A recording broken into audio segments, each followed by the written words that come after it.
Hello friends, हरे Krishna channel में आप सभी का स्वागत है।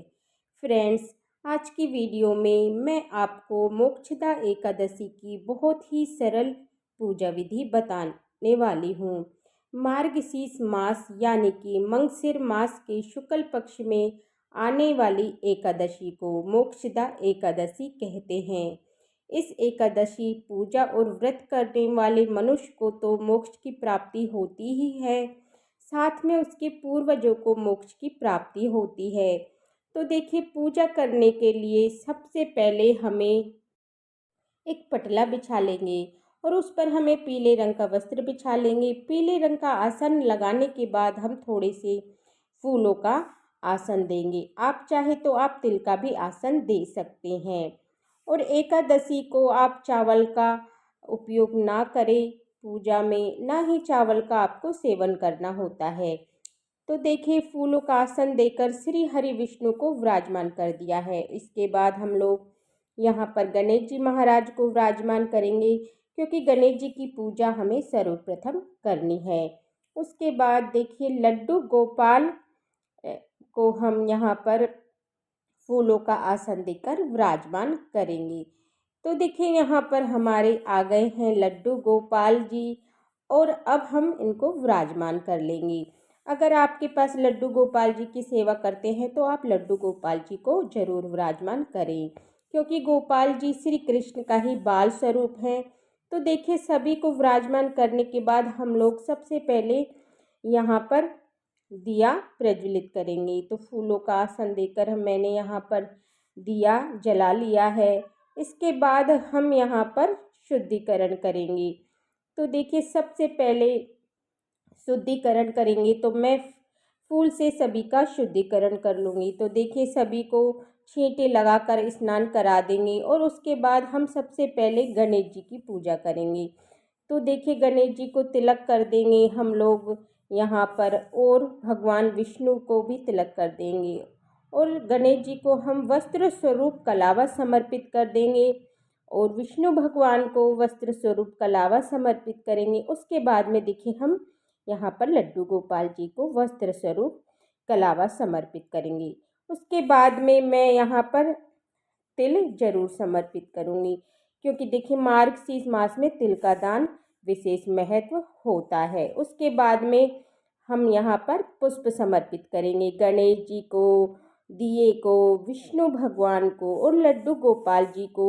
हम यहाँ पर सभी को पुष्प समर्पित कर देंगे।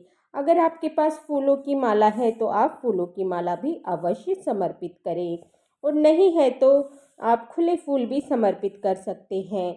फ्रेंड्स, मोक्षदा एकादशी का व्रत और पूजा करने वाले मनुष्य संसार के सभी सुखों को भोग कर अंत में मोक्ष को प्राप्त करता है। साथ में व्रत करने वाले मनुष्य के जो भी पूर्वज होते हैं उनको भी मोक्ष की प्राप्ति होती है। देखिए, इसके बाद हम लोग सभी को भोग समर्पित करेंगे।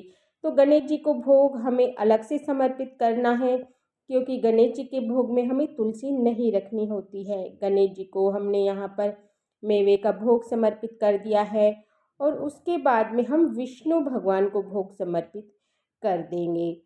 उसके बाद में हम लोग यहाँ पर फल समर्पित करेंगे। तो जो भी आपके पास ऋतु फल हैं आप वो समर्पित कर सकते हैं।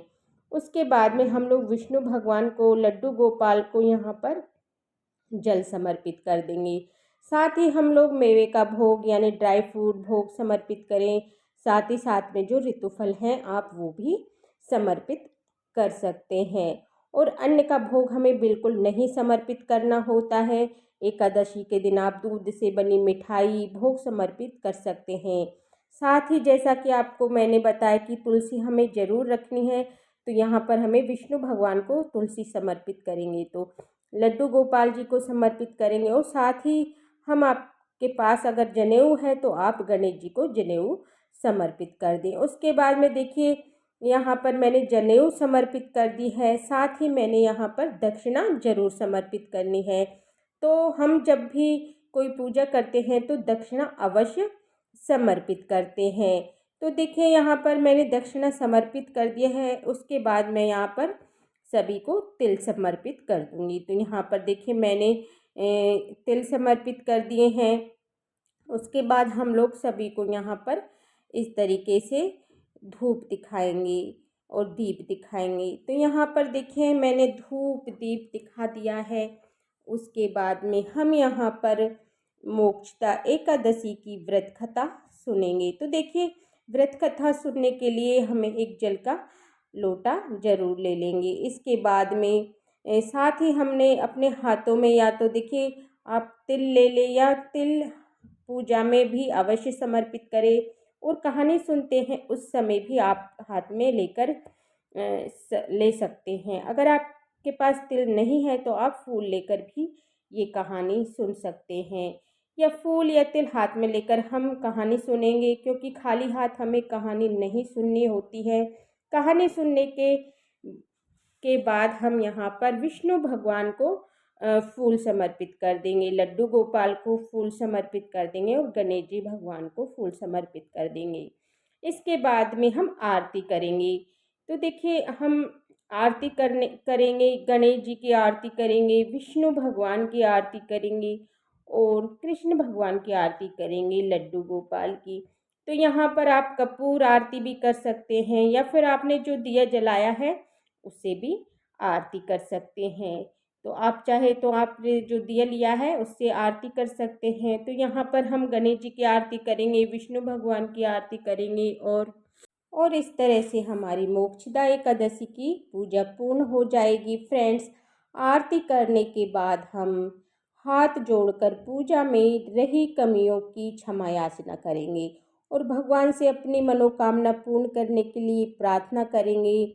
और उसके बाद जो भी हमने यहाँ पर भोग प्रसाद समर्पित किया है भगवान विष्णु को, सभी को, और तो ये हम भोग प्रसाद सभी में प्रसाद स्वरूप बांट देंगे, और जो जल है वो हम सूर्य देवता को अर्घ देंगे। और इस तरह से हमारी मोक्षदा एकादशी की पूजा पूर्ण हो जाएगी। फ्रेंड्स, एकादशी की पूजा करने के लिए सुबह सुबह स्नान आदि करने के बाद हमें ये पूजा करनी होती है। इसके बाद आप पूजा दिन में मन में ओम नमो भगवते वासुदेवा नमः का जाप करके शाम के समय भी दिया जलाएं और भगवान विष्णु की आरती करें। तो इस तरह से हमें एकादशी के दिन पूजा करनी है। फ्रेंड्स, अगर आपको मोक्षदा एकादशी की सरल पूजा विधि पसंद आई हो तो मेरे वीडियो को लाइक करना और मेरे हरे कृष्णा चैनल को सब्सक्राइब कर लेना और बेल आइकन बटन को भी प्रेस कर देना, जिससे कि मेरी आने वाली वीडियो का नोटिफिकेशन आपको मिल जाए। देखने के लिए बहुत बहुत धन्यवाद। सभी को राधे राधे। जय श्री कृष्णा।